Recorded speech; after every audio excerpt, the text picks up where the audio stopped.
الرجیم بسم اللہ الرحمن الرحیم یا ایہا الذین آمنوا اذا قمتم الی الصلاۃ فاغسلوا وجوہکم وایدیکم الی المرافق وامسحوا برؤوسکم وارجلکم الی الکعبین وان کنتم جنبا فاطہروا صدق اللہ۔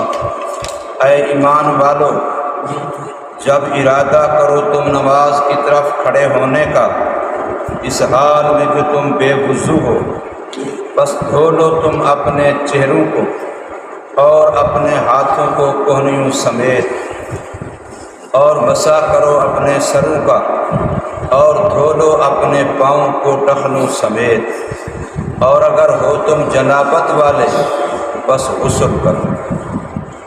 سورہ المائدہ کی آیت نمبر 6 کا کچھ حصہ آپ حضرات کے سامنے تلاوت کیا ہے۔ اس حصے میں اللہ تبارک و تعالی نے وضو اور غسل ان دو باتوں کو بیان کیا ہے۔ آگے جو باقی ماندہ حصہ ہے اس کے اندر تیمم کا تذکرہ ہے۔ وضو اور غسل یہ دونوں پاکی کے اندر اصل اور تیمم ان دونوں کا نائب اور خلیفہ ہے۔ پہلے اصل کا بیان کیا، پھر اس کے بعد نائب اور خلیفے کا بیان۔ یاد رکھیے، دین اسلام کی خوبی یہ ہے، خصوصیت یہ ہے کہ وہ پاکی والا دین ہے۔ انسان کا دل دماغ بھی گندے عقیدوں سے پاک ہو، انسان کی آنکھ گندا دیکھنے سے پاک ہو، انسان کی زبان گندا بولنے سے پاک ہو، انسان گندا کرنے سے پاک ہو۔ جتنی بھی گند ہے اسلام اس سب سے ہمیں بچاتا ہے۔ اسلام پاکی والا مذہب۔ اسلام چاہتا ہے کہ بندے کا ظاہر بھی پاک ہو، بندے کا باطن بھی پاک ہو، عقائد بھی پاک ہوں، اخلاق بھی پاک ہوں، اعمال بھی پاک ہوں۔ انسان کا دل جو ہے وہ بھی حسد کی پلیدی سے، تکبر کی پلیدی سے، عجب کی پلیدی سے، لالچ، طمع، حرص، دنیا کی ناجائز محبتیں اور خواہشات اور ناجائز نفرتیں، ان تمام سے انسان کا دل پاک، قلب مطہر، قلب مزکا۔ اور اللہ نے اپنے نبی محمد الرسول اللہ صلی اللہ علیہ وسلم کے جو 4 منصبی کام بتلائے ہیں ان میں سے ایک مستقل کام ہے وَيُزَكِّيهِمْ، کہ محمد کریم صلی اللہ علیہ وسلم اپنے ایک ایک امتی کو پاک فرما۔ دین اسلام پاکی والا دین ہے۔ اس سے پہلے آپ نے دیکھا کہ اللہ تبارک و تعالی نے تذکرہ فرمایا طیبات کا اور محسنات کا، کہ تمہارے کھانے پینے کے لیے وہ حلال ہے جو پاک ہے، اور عورتیں بھی تمہارے لیے وہ حلال ہیں جو پاک دم۔ گویا اللہ نے تمہارے لیے پاکی کو پسند کیا۔ اب یہ پاکی ظاہر کی ہے کہ انسان کا لباس بھی پاک ہو، جسم بھی پاک ہو، جگہ بھی پاک ہو۔ نماز کے لیے کتنی پاکیاں شرط، پاک ہونا شرط قرار دیا گیا۔ یہ ظاہر کی پاکیاں تھیں، اور اب فرمایا کہ وضو کرنے سے تمہارا ظاہر بھی پاک ہوگا، باطن بھی تمہارا گناہ سے پاک ہوگا۔ غسل کرنے سے تمہارا ظاہر بھی پاک ہوگا اور تمہارا باطن بھی پلیدیوں سے پاک ہو جائے۔ کتنی حدیثیں ہیں حضور صلی اللہ علیہ وسلم کی کہ بندہ جب وضو کرتا ہے، سنت کے مطابق کرتا ہے، شریعت کے مطابق کرتا ہے، صحیح نیت سے کرتا ہے، فرمایا جب وہ چہرہ دھوتا ہے تو اس کے سارے چہرے والے گناہ معاف ہو جاتے ہیں، وہ پانی کے ساتھ دھل کے چلے جاتے ہیں۔ جب وہ بازو دھوتا ہے تو ہاتھوں کے گناہ معاف ہو جاتے ہیں۔ سر کا مسح کرتا ہے، جتنا دماغ سے غلط سوچا تھا وہ سارے گناہ معاف ہو جاتے ہیں۔ پاؤں کو دھوتا ہے، فرمایا اس کے پاؤں والے سارے گناہ معاف ہو جاتے ہیں۔ حتیٰ کہ حدیث پاک میں یہاں تک آتا ہے کہ جو بندہ سنت کے مطابق وضو کرتا ہے اس کے سر سے لے کے پاؤں تک سارے جسم کے گناہ معاف ہو جاتے ہیں۔ اب اس کے بعد پڑھے، تلاوت کرے، ذکر کرے، نیکی کرے، اس وضو کر چکنے کے بعد فرمایا وہ سارا اس کے لیے بچت، ساری اس کی آخرت کی کمائی ہے، یہ اس کے لیے نیکیوں کا ذخیرہ جمع ہو رہا ہے۔ امام ابو حنیفہ رحمہ اللہ تعالیٰ کی کرامات میں یہ لکھا ہے کہ آپ کے سامنے جب کوئی بندہ وضو کرتا تو اس کے پانی میں امام حنیفہ رحمہ اللہ کو وہ گناہ نظر آتے جو دھل کر کے جا رہے، اور پتہ چل جاتا کہ اس بندے نے چغلی کی ہے، اس بندے نے بدنگاہی کی ہے، اس بندے نے چوری کی ہے، اس بندے نے فلاں گناہ کیا ہے۔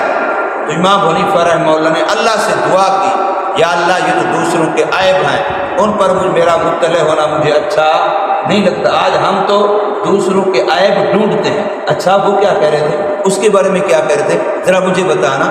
حالانکہ جتنا تم دوسروں کے عیب جانو گے اتنا تمہارا دماغ پلید ہوگا۔ اپنے کانوں کو عیب سننے سے بچاؤ، اپنی زبان کو کسی کی برائی کرنے سے بچاؤ، اپنی آنکھ کو کسی کی برائی دیکھنے سے بچاؤ، اور اپنے دماغ میں بھی کسی کی برائی نہ لاؤ۔ پتہ ہی نہ ہو ڈھو میں کیوں لگتے ہو۔ ولا تجسسوا، قرآن مجید کے اندر سورہ حجرات میں حکم ہے کہ کسی کے گناہوں کی ڈھو نہ لگا، گناہوں کے پیچھے نہ پڑو، گناہوں کو تلاش نہ کرو، دوسرے کی کمزوری اور عیب تلاش کرنے کی کوشش نہ کرو، بلکہ ان سے بچو۔ امام حنیفہ رحمہ اللہ تعالی نے اللہ تبارک و تعالی سے دعا کی، یہ جو دوسروں کے عیبوں کا مجھے پتہ چل جاتا ہے، گناہوں کا مجھے پتہ چل جاتا ہے، یہ چیز مجھ سے واپس لے لیں تاکہ مجھے کسی کے گناہوں کا، کمزوریوں کا، عیبوں کا پتہ نہ چلے۔ تو فرمایا وضو کرنے سے انسان کا ظاہر بھی پاک ہوتا ہے، انسان کا باطن بھی پاک ہوتا ہے، گناہوں سے بھی بندہ پاک ہو جاتا ہے وضو کرنے سے۔ کتنا خوبصورت عمل دیا ہے اللہ تعالیٰ نے۔ حضور صلی اللہ علیہ وسلم سے پوچھا گیا قیامت کا دن ہوگا، ساری انسانیت ہوگی، تو آپ اپنی امتیوں کو کیسے پہچانیں گے؟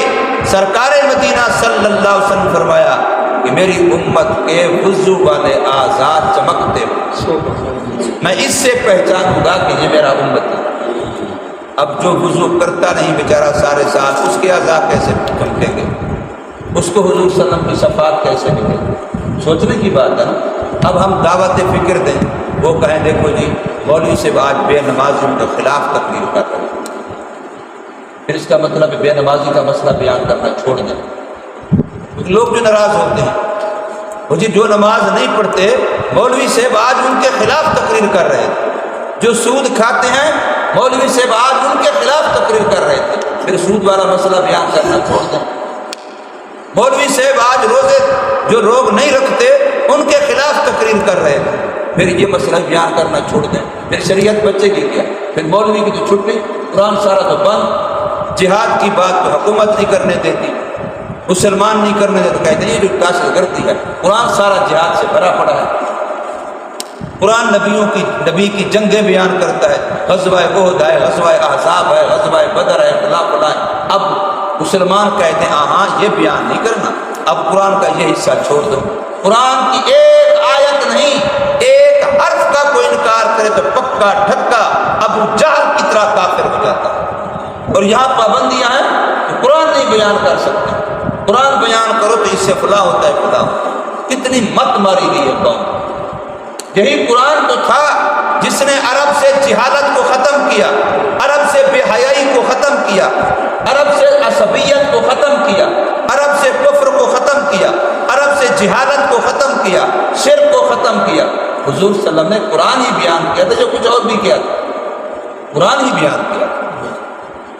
13ویں سپارے سورہ ابراہیم کی پہلی آیت کے اندر کھڑا ہے، فرمایا ہم نے یہ قرآن آپ کو محمد صلی اللہ علیہ وسلم دیا اس لیے ہے لِتُبَيِّنَ لِلنَّاسِ مَا نُزِّلَ إِلَيْهِمْ، تاکہ آپ ان کے سامنے بیان کریں۔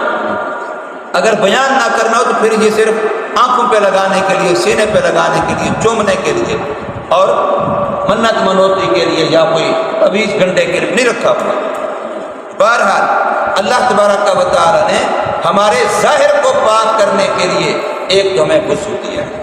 یہ وضو ہوتا ہے حدث اصغر کے لیے، چھوٹی بے وضائی کے لیے۔ چھوٹی بے وضائی بندے کو لگ جاتی ہے، اس کو ختم کرنے کے لیے وضو کا حکم۔ اور اگر بڑی بے وضائی لگ جائے جس کو ہم جنابت کہتے ہیں، غسل کا فرض ہونا کہتے ہیں، بڑی حدث لگ جائے، بے وضائی لگ جائے بڑی، تو پھر اس کے لیے غسل فرض۔ اس آیت کے اندر غسل کا بھی حکم ہے اور وضو کا بھی حکم ہے۔ وضو کے فرض 4 ہیں اور چاروں قرآن مجید نے اس آیت کے اندر بیان کی۔ میں کئی دفعہ کہتا ہوں کہ ہمارے حافظ قرآن بچے ہوتے ہیں، ان سے پوچھو کہ بھی قرآن مجید میں آیت وضو کہاں ہے؟ کہتے ہیں مجھے پتہ نہیں۔ 30 پارے کا حافظ ہے، کتنا مارے کھا کر کے محنتیں کر کے حافظ بنا ہے، لیکن پتہ نہیں۔ 60 سال کے نمازی سے پوچھو، تو اتنے عرصے سے نمازیں پڑھتا ہے، وضو کرتا ہے، قرآن کو مانتا ہے، آیت وضو کہاں ہے؟ قرآن کے 4 فرض وضو میں کہاں ہے؟ قرآن میں کہاں ہے وضو کے 4 فرض؟ کہتے ہیں مجھے پتہ نہیں۔ جہالت نہیں تو اور کیا ہے؟ دین کی طرف بے توجہی نہیں تو اور کیا ہے؟ علم دین سیکھنا ایک مستقل عمل فرض عین ہے، یاد رکھو، فرض عین ہے، فرض عین۔ جیسے میرے روٹی کھانے سے تمہاری بھوک ختم نہیں ہوگی، میرے عالم بننے سے تمہارا فرض علم والا پورا نہیں ہوگا، تمہیں الگ اپنا دین سیکھنا پڑے گا۔ وضو کے فرائض، وضو کے واجبات، وضو کی سنتیں، وضو کے مستحبات، وضو کو توڑنے والی چیزیں، وضو کو مکروہ کر دینے والی چیزیں۔ جو لوگ نماز مسجد کے قریب نہیں آتے ان کو تو سرے سے بالکل ہی پتہ نہیں ہے، بالکل نہیں پتہ۔ اور جو بیچارے وضو کرتے ہیں، نماز پڑھتے ہیں، مسجد میں آتے ہیں، ان میں سے بھی زیادہ کو پتہ نہیں ہے، بہت کم کو پتہ، توجہ ہی نہیں ہے، ضرورت نہیں۔ ہم نے کتنے عرصے سے یہ لکھ کے لگوائے ہوئے، وضو کے فرائض بھی لکھے ہوئے ہیں، وضو کی سنتیں لکھی ہوئی ہیں، مکروہات، مستحبات، مفسدات، وضو کے بارے میں تقریباً مکمل بات لکھی ہوئی ہے، غسل کی بھی تقریباً مکمل بات لکھی ہوئی ہے، لیکن مسلمان کو اتنا وقت نہیں ہے کہ وہ 1 منٹ 2 منٹ روزانہ دے کے 1-2 بات یاد کر کے اتنی بات یاد کر لیتا۔ مسلمان بیچارے کے پاس اتنا وقت نہیں ہے۔ تو فرمایا یا ایھا الذین آمنوا، اے ایمان والو، کیسا پیارا خطاب۔ اللہ کہتے ہیں میرے اپنو، میرے ماننے والوں، میرے اوپر یقین اعتماد رکھنے والوں، تم تو میرے اپنے ہو۔ اے ایمان والو، اے میرے اپنو، اے میرے پیارو، اے میرے ماننے والوں، اے مجھ سے محبت کرنے والوں، میرے اوپر عقیدہ یقین رکھنے والوں، اللہ ہم سے ایسا محبت بڑا خطاب کرے اور ہم منہ دوسری طرف کر کے جا رہے ہوں، پھر کہیں اللہ ہم پر رحمت نہیں کرتا، اللہ ہماری دعائیں قبول نہیں کرتا، اللہ ہم پر یہ نہیں کرتا، مصیبتیں دفع نہیں ہوتی۔ بھائی جب ہمارا حال یہی ہوگا پھر اعمال ہمارے ایسے ہوں تو ہمارا ساتھ معاملہ بھی ایسا ہوگا۔ فرمایا یا ایھا الذین آمنوا، اے ایمان والو، اذا قمتم الی الصلاۃ، جب بھی تم نماز کے لیے اٹھنے کھڑے ہونے کا ارادہ کرو،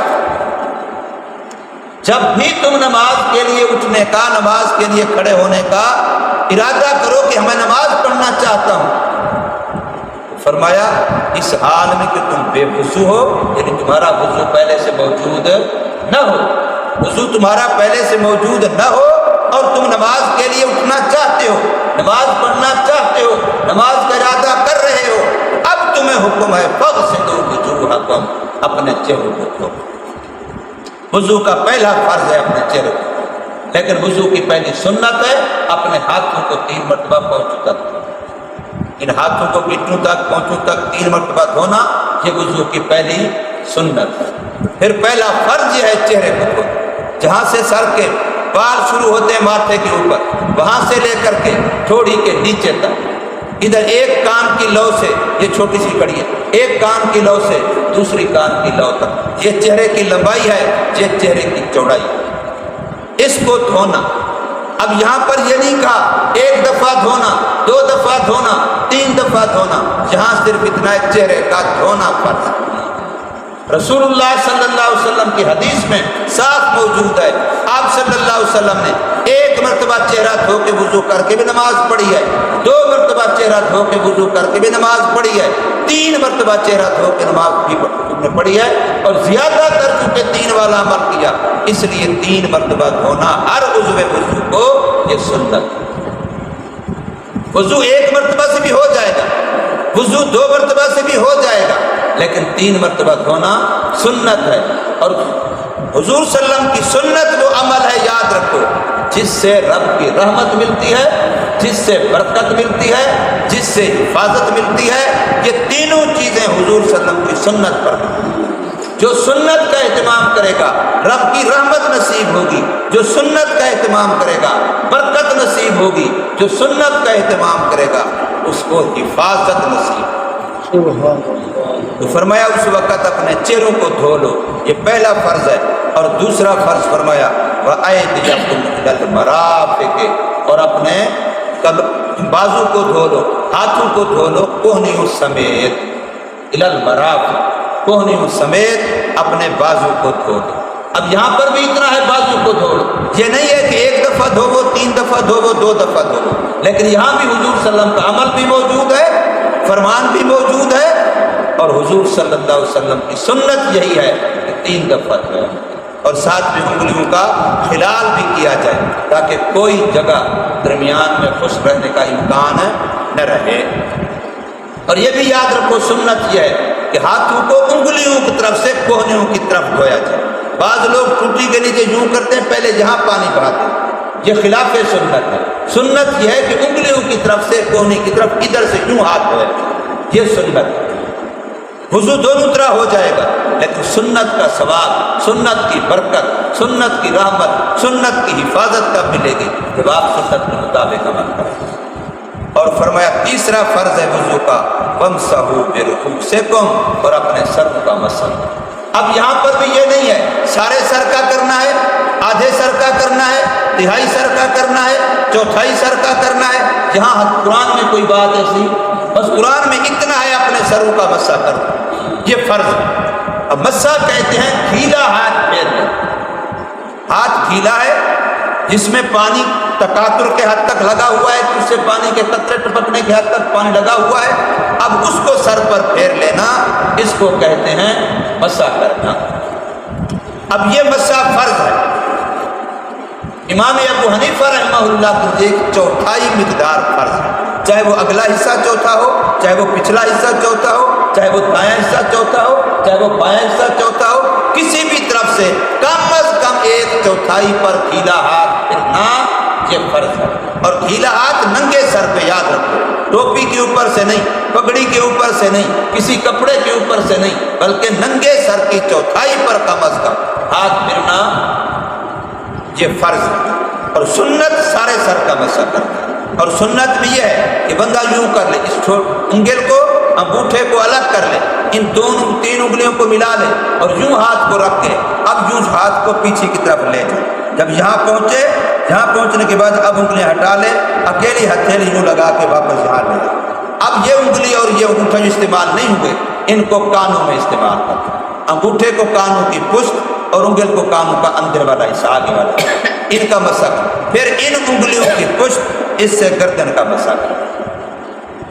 گردن کے مسح میں عام طور پر لوگ یوں ہاتھ کر کے یوں سائڈوں کی طرف، نیچے کی طرف کھینچتے ہیں، یہ بھی سنت نہیں ہے، یاد رکھیں۔ یوں انگلیاں رکھ کر کے پیچھے نیچے کی طرف یوں کھینچا جائے، سائڈ کی طرف نہیں، بلکہ یوں انگلیاں رکھیں اور یوں گردن جہاں تک جدھر جا رہی ہے پشت کی طرف ادھر یوں کھینچا جائے، یہ اصل سنت ہے۔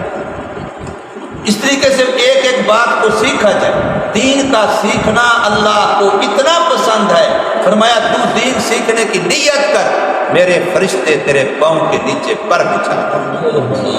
تو دین کے سیکھنے کی نیت کر، میرے نبی فرمائیں گے اب تو میرا مہمان ہے۔ دین سیکھنے والا طالب، نبی صلی اللہ علیہ وسلم کا ارشاد ہے کہ وہ میرا مہمان ہے۔ اس کو کھلانا نبی کے مہمان کو کھلانا ہے، اس سے محبت کرنا نبی کے مہمان سے محبت کرنا ہے، اس کے ساتھ اچھا برتاؤ کرنا نبی کے مہمان کے ساتھ اچھا برتاؤ کرنا ہے۔ اور فرمایا کہ تو دین کے طلب کی نیت کر لے، جس وقت تو گھر سے دین سیکھنے کی نیت سے بغیر قدم رکھے گا کہ میں مسجد میں جا رہا ہوں، نماز بھی پڑھنی ہے، لیکن مولانا صاحب سے، قاری صاحب سے، عالم سے وہاں فلاں مسئلہ بھی پوچھوں گا، تو یہ نیت کر کے آ۔ فرمایا جب تک تو واپس اپنے گھر کی دہلیز میں نہیں جائے گا، اس وقت تک تو اللہ کے راستے میں جیسے مجاہد ہوتا ہے اللہ کے راستے میں تجھے وہی ثواب ملے گا، جیسے تبلیغ والا ہوتا ہے اللہ کے راستے میں تجھے وہی ثواب ملے گا، تو صرف نیت کر۔ من خرج فی طلب العلم فہو فی سبیل اللہ حتی یرجع۔ اور فرمایا جب کوئی بندہ دین سیکھنے کے لیے دنیا جہان کے کسی محلے کی کسی گلی راستے پر چلتا ہے، دنیا والے تو کہیں گے فلاں ٹاؤن کی فلاں گلی میں جا رہا تھا طالب علم، اللہ فرماتے ہیں یہ جنت کے راستے طے کر رہا ہے۔ یہ دنیا کی گلیوں میں چلنے والا دین سیکھنے کی نیت سے فرمایا یہ جنت کے راستے طے کر رہا ہے۔ من سلک طریقا یلتمس فیہ علما سہل اللہ لہ طریقا الی الجنہ او کما قال علیہ السلام۔ فرمایا دین سیکھنے والا، دین سکھانے والا یہ طبقہ ایسا ہے جس کے لیے اللہ کی ساری مخلوق بخشش کی دعا کرتی ہے، حتیٰ کہ سمندروں کی تہ میں رہنے والی مچھلیاں اور زمین کی تہ میں رہنے والے کیڑے مکوڑے بھی ان کے لیے بخشش کی دعا کرتے ہیں۔ یہ رسول اللہ صلی اللہ علیہ وسلم کی حدیث ہے۔ تو وضو کا تیسرا فرض سر کا مسح کرنا ہے، اور چوتھا اور آخری فرض وَأَرْجُلَكُمْ إِلَى الْكَعْبَيْنِ، اور اپنے دونوں پاؤں کو ٹخنوں سمیت دھونا، دونوں پاؤں کو ٹخنوں سمیت۔ یاد رکھیے قرآن نے ترتیب بھی وہی بیان کر دی جس ترتیب سے ہم وضو کرتے ہیں، پہلے چہرہ دھونا، پھر بازو دھونا، پھر سر کا مسح کرنا، پھر پاؤں دھونا۔ قرآن میں یہی ترتیب ہے۔ اب ایک طبقہ پاؤں سے شروع کرے وضو کو، وہ قرآن کے خلاف کر رہا ہے۔ قرآن کہہ رہے پاؤں کو دھونے کا اور وہ پاؤں کا مسح کرے، یہ قرآن کے خلاف کر رہا ہے۔ ہاں اور جگہ پر قرآن میں آتا ہے، یہ حدیثوں بڑی وضاحت سے آیا ہے کہ اگر موزے پہنے ہوئے ہیں تو پھر پاؤں کے اوپر مسح کرنا ہے۔ موزے اگر پہنے ہوئے ہیں تو پھر موضوع کے اوپر کیا کرنا ہے؟ مسح کرنا ہے، پھر پاؤں دھونے کا حکم نہیں ہے۔